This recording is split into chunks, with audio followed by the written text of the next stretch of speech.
The storm rolled in sudden and merciless, swallowing the highway in white. Margaret Jensen pressed her palm against the frosted window of her roadside inn, listening to the neon sign outside buzz weakly against the wind. The letters flickered, Baksai, the rest long gone dark. She was alone as usual. Winter always brought silence, and tonight it pressed against her chest like a weight. She ladled soup into a single bowl and set it on the counter. Arthritis stiffened her fingers, but she worked without complaint. She'd kept this place running after her husband died, after her son left, after the guests stopped coming. The inn wasn't much, but it was hers. Then the sound came. Engines. Not one, many. A low, rolling thunder beneath the shriek of the wind. Margaret's breath caught. No one traveled this pass in weather like this. Headlights appeared, slicing through the storm, then sputtered out as if swallowed by the snow. Moments later, pounding shook her door. She hesitated, her hand trembling on the knob. The stories of drifters, thieves, men who didn't ask, those echoed in her mind. But the pounding grew weaker, more desperate. Against every instinct, she opened the door. The wind burst in first, icy and raw.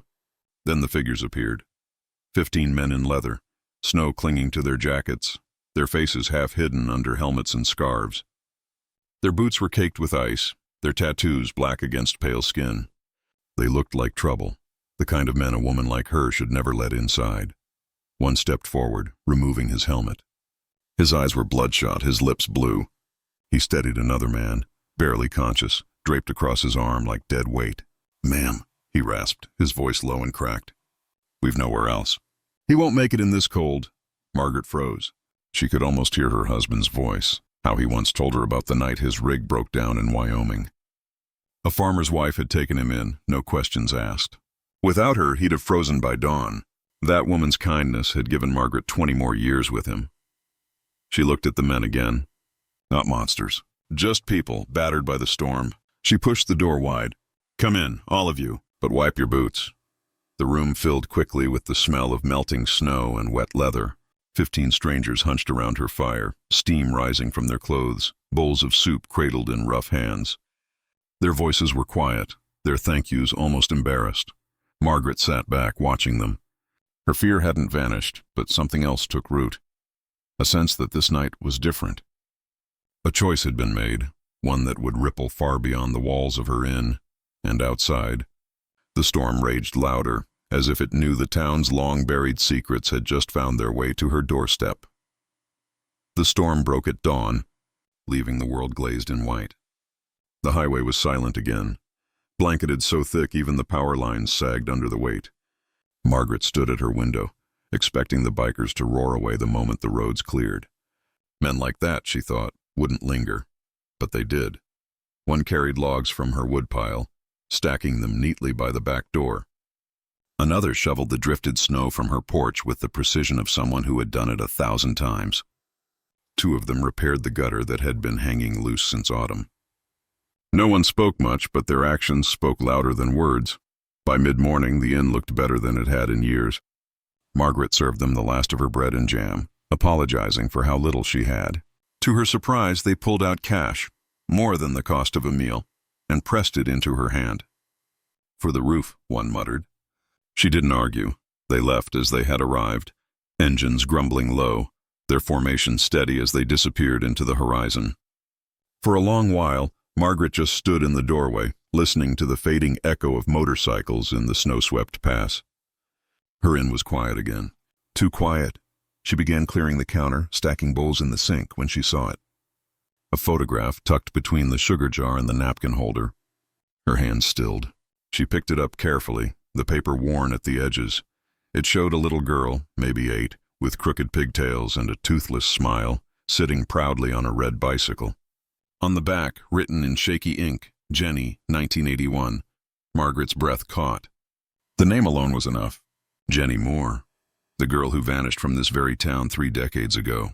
Posters had been stapled to telephone poles, search parties scouring the woods, her family weeping on the evening news. And then silence. Jenny was never found. Margaret sank into a chair, the photo trembling in her hand. Why would one of those men carry this? Why leave it here? The question gnawed at her as she slid the picture into her apron pocket. That afternoon, a car pulled into her lot. Not a pickup, not a delivery van. No, this was different. A sleek black sedan, polished so sharply the snow seemed to slide off it. A man stepped out in a long coat, his hair slicked, his shoes spotless against the ice. Mrs. Jensen. His voice was calm, practiced. I heard you gave shelter last night. That was noticed. He handed her a card. Embossed letters gleamed in the weak sunlight. Daniel Roth, Community Development. We honor loyalty, he said with a thin smile. Expect changes soon. Margaret forced a polite nod, but as the sedan pulled away, her fingers closed tight around the photograph in her pocket. Something was coming, and it was no accident that the past had been dropped into her lap. The next morning, Margaret woke to a sound unlike anything she had ever heard outside her little inn. A low synchronized growl, heavy and unrelenting. She stepped onto the porch, wrapping her shawl tight around her shoulders, and froze. Motorcycles. Dozens of them. Not 15 this time, closer to 100. They filled the stretch of road from the gas station to the bridge, engines idling, exhaust hanging in the cold air like breath from an army. The sun caught on chrome, on black paint, on leather jackets patched with symbols she didn't recognize. Margaret's first thought was fear. Surely the sheriff would see this as an invasion. The neighbors, already wary, would be terrified. But when the men began to dismount, their movements were calm, deliberate. They weren't here to raid. They were here for her. The leader from 2 nights before stepped forward, helmet under his arm. He had a scar along his jaw, his eyes steady and clear now that the storm had passed. He inclined his head. We don't forget kindness, ma'am, he said, voice low but carrying. You opened your door when no one else would. Your family now. Then came the gifts, boxes of groceries carried to her porch, firewood stacked higher than her roofline, envelopes slipped discreetly into her hand, tools, blankets, even a new generator. Margaret's throat tightened. She had spent years scraping by, patching leaks with tape, keeping the lights on with coins dug from a jar.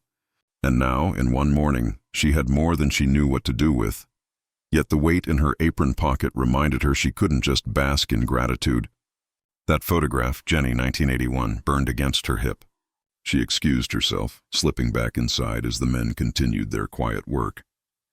At her kitchen table, she spread the photo out in the light. She studied the details, the bike's chipped paint, the plaid dress, the sunlight angle suggesting summer.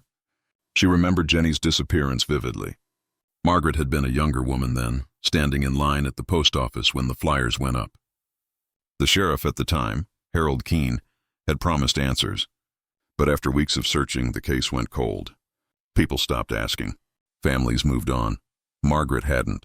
Something about the sheriff's stiff smile on the news, the way he brushed off questions, had stuck with her. And now, decades later, this photo surfaced in her inn, left behind by men who claimed loyalty above all else. That evening, Margaret climbed into her attic, dust rising as she pulled out old boxes. She found the yellowed newspaper clippings she had saved. Local girl still missing. Sheriff vows no stone unturned. And one photo, Sheriff Keene shaking hands with Jenny's father, the sheriff's grin oddly out of place. Her stomach turned. The next knock at her door wasn't the bikers.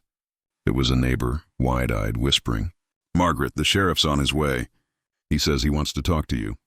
About what you've found. Margaret's hand drifted to the photo on the table. The storm had passed, but the real trouble was only beginning.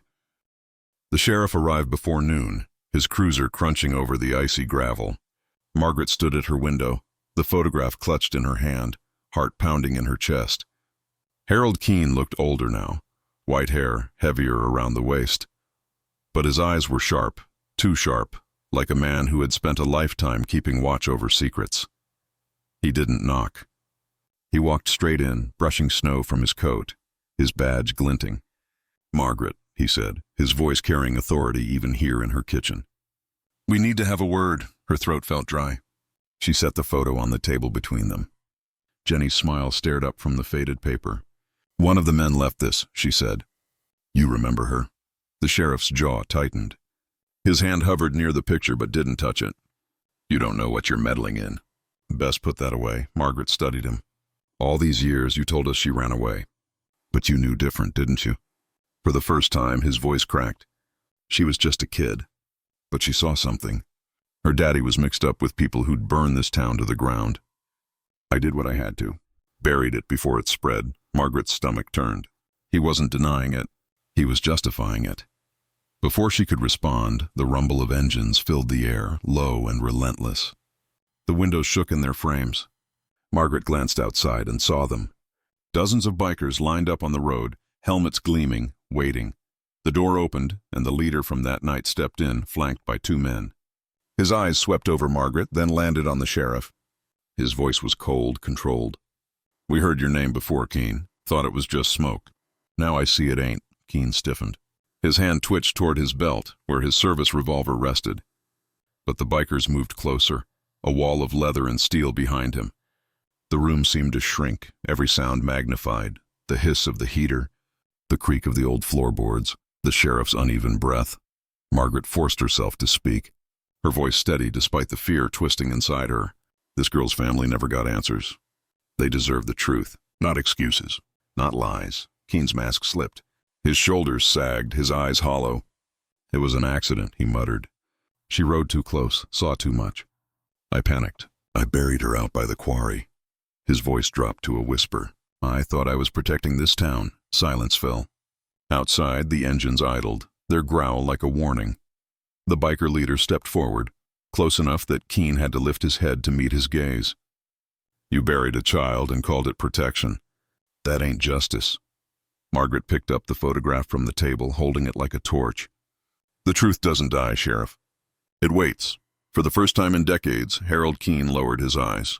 And with that single act, the power he'd held over the town cracked like ice under heavy boots. By evening, word had spread across the valley. The sheriff's cruiser sat abandoned in front of Margaret's inn, its lights dim, while the man himself was escorted out by state investigators. He didn't resist. The weight of his own confession had already broken him. Neighbors stood on their porches, watching in disbelief as the man they'd trusted for decades was driven away. Margaret sat on her porch steps, the photograph resting in her lap. She thought about Jenny's family, how they had left town shattered, carrying only questions. Soon the state would contact them. Soon the girl's story would finally be told in full. It wouldn't bring her back, but it would end the silence. The motorcycles still lined the road, 100 deep. Their engines rumbled low, steady, like a protective heartbeat surrounding her inn. When the leader approached, he carried something in his hands. A jacket, worn but sturdy, the kind riders carried through storms. He draped it over Margaret's shoulders. "You looked after us when you had no reason to," he said quietly. "We don't forget. This place, your place, it's under our watch now." Tears stung her eyes. For years she had lived alone, patching roofs, paying bills with tips and pennies. Now men the whole town whispered about stood guard like family. It was more than protection. It was belonging. In the days that followed, the echoes of that night grew louder. Strangers arrived with lumber and tools, helping repair her sagging porch. A new heater was installed, groceries filled her pantry, and neighbors who had once kept their distance began to knock on her door, some with casseroles, others just with questions. Margaret found herself answering gently, reminding them of a truth they had long forgotten, that appearances deceive, and dignity often hides in unexpected places. At night, when the snow fell soft again, she sat by the fire with the framed photograph of Jenny on her mantel. The girl's smile seemed to warm the room. Margaret whispered into the quiet, "You're not forgotten." Not anymore. The engines outside quieted one by one, riders bedding down in shifts, the glow of cigarettes flickering under the dark sky. Margaret closed her eyes and felt the house breathe with life. Her kindness, one simple act on a storm-torn night, had rippled outward, breaking lies, uncovering truth, and weaving her into a family she never expected. And though winter still pressed hard against the mountains, Margaret no longer felt the cold.